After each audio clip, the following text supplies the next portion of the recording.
Resident Evil Remakes have actually done quite a lot for the franchise. They brought in a whole new generation, allowing people to experience the Resident Evils 2, 3 and 4 for the very first time, and made them accessible to be played on any modern system, and they're really good scary Resident Evil titles.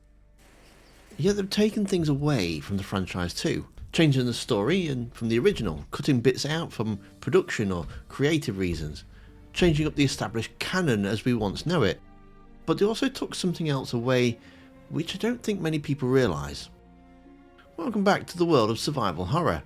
Now, as I've said from the start, Resident Evil Remakes are good games. They are very good entries into the Resident Evil franchise.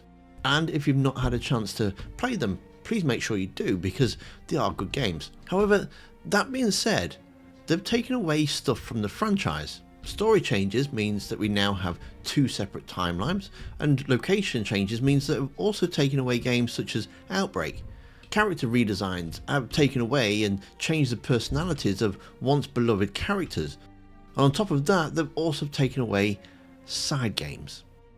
Throughout Resident Evil history, we've had main numbered titles, but we've also had spin-off side games that have expanded the universe, filled in gaps, and these games were more for the hardcore gamers, Resident Evil fans that wanted to know every little thing about Resident Evil. Where your casual gamers, this would probably just play the numbered titles. Your hardcore gamers, your hardcore Resident Evil fans, wouldn't care if a game was coming out on a mobile or changed the perspective or even wasn't very long. These side games have played a significant role in expanding the lore, filling in gaps and enriching the main series in several meaningful ways. Games like Code Veronica or Revelations 2 give major characters more room to grow. For example, Code Veronica delves deeper into Claire Redfield's search for a brother, while also showing the psychological toll that events have had on her. Similarly, Revelations also allow us to see Jill Valentine and Chris Redfield's continued fight against bioterrorism, bridging the gap between major titles like Resident Evil 4 and 5. These games often take players to new settings and introduce us to other organisations such as TerraSave, who were first introduced in Revelations 2, and the BSAA, first seen in Resident Evil 5 but developed in side games. They showcased a global response to the bioweapons threat, emphasising that the fight isn't just confined to Raccoon City and the Umbrella Corporation. They also showed the impact of how bioterrorism spreads across the world, affecting different countries, organisations and people. They fill in the time gaps between major events in the series.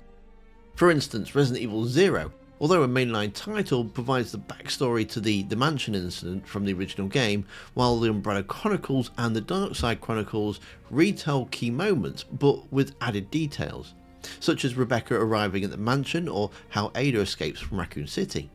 These additions help flesh out the broader narrative, showing what happened between the scenes or answering key questions that were left open from the main titles. There are also good ways to introduce new antagonists and bioweapons. The Wesker Legacy, for example. It's further explored in Revelations 2 with the introduction of Alex Wesker, while Resident Evil Outbreak, it showcases new types of virus outbreaks that present fresh dangers. These expansions show that the threat isn't just about one villain or corporation, but a constantly evolving global crisis.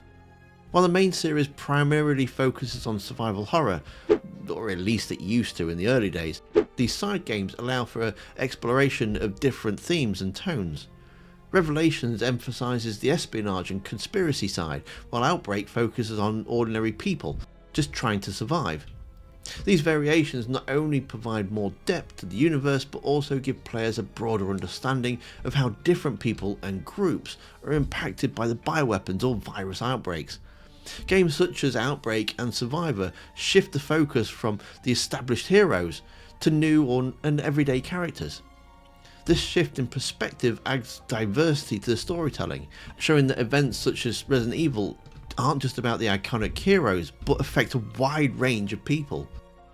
In Resident Evil 2, Capcom took the big risk of not having any returning characters. Oh! Wait! Don't shoot! Get down! We can't stay out here. Head to the police station. It'll be a lot safer. And it paid off. Yet since they've done that, they've been too scared to recreate that lightning in a bottle. Resident Evil 7 and 8 had to bring back Chris even though we were introduced to a new protagonist.